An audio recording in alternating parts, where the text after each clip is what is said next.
Welcome back to Talk of the Town. We are joined by our news partner from the Madison Community Montessori School, Vicki McCarthy. Thanks for joining us.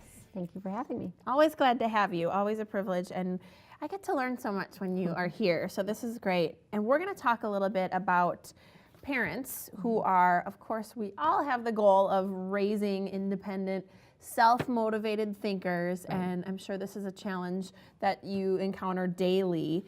We want confident problem solvers, and do you find that to be true? Is this is where you come in? Right.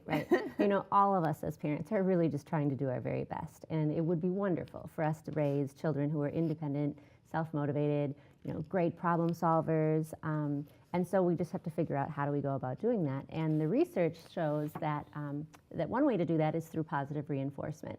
And so what we know is that children really need to feel supported, they need to feel encouraged, they need to feel loved, and they need to feel good about themselves. Okay, so positive reinforcement seems to be the key, and to explain that a little bit more, how do we do that? It is and it isn't. Unfortunately, positive reinforcement is often misinterpreted as praise, and praise so many times comes with the adult making an evaluative statement about the child. And so what we have then is like some well-intentioned adults who use excessive praise, thinking that they're doing something really positive for their child. An example would be if you go anywhere where there are children, so a doctor's office, waiting room, grocery store, you'll hear parents using this expression, good job, all of the time. And it's this like knee-jerk response that parents tend to use. And if you think about it, good job is a really evaluative statement. It's sharing with the child that you think they've done something good. So in the same way that bad job is an evaluative statement when we don't often use that phrase. So we really have to be careful about what that looks like when we're sending messages to children. Okay, so you're saying that praising children could actually have potentially a negative impact as well. Excessive long-term praise can be a negative thing for a child. As I mentioned, just praise because it can be that evaluative statement from the adult, that's what leads to the negative impact. And so there's a fellow named Alfie Kohn. He's a well-known author of articles and books on human behavior, education, and parenting. And he talks about how excessive long-term praise can actually create what he calls praise junkies, which that phrase, praise junkies, refers to children who really need that feedback from the adults in order for them to perform.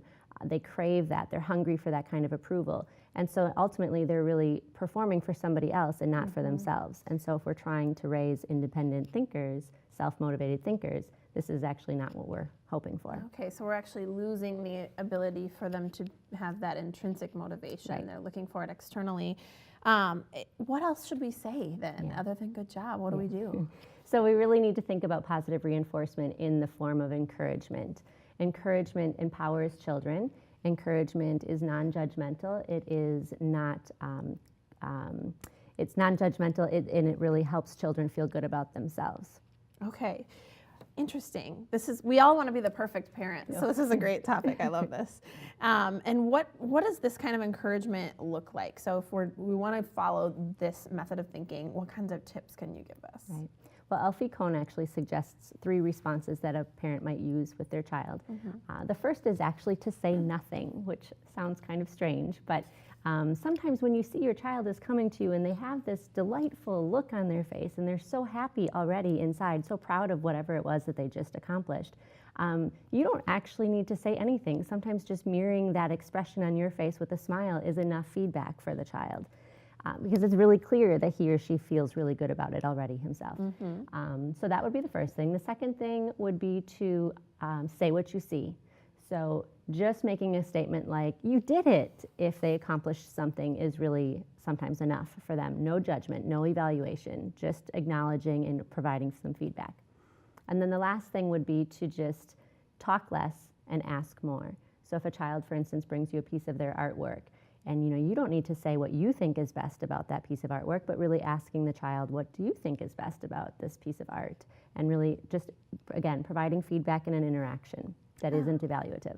Now, that's very, very interesting. And we have you here monthly. We learn so much when you join us here about Montessori education. And I guess I'm assuming this is the kind of system that you use there in terms of praise and acknowledgement. Right. In a Montessori classroom, we're really not only working on the academic skills, of course, but we're also working on these other sorts of skills and trying to foster independence and self-motivation and self-esteem. And we do that through the use of encouragement in our classrooms. So if anybody's looking and wondering if Montessori is right for their child, they're certainly welcome to explore our website, and we have an open house coming up in early March, so it'd be a great opportunity for people to come see it in action. Fantastic. Well, this is fascinating stuff. I love this, Vicki. Thank you so much for sharing this with us, and thanks for joining us. You're welcome. If you'd like to learn more, make sure you check out their website and give them a call or go to that open house. Really, really a great school, fun stuff to check out. Please stick around. Oh, nope, that's it. That's all that we've got for you today. Please join us next time on Talk of the Town.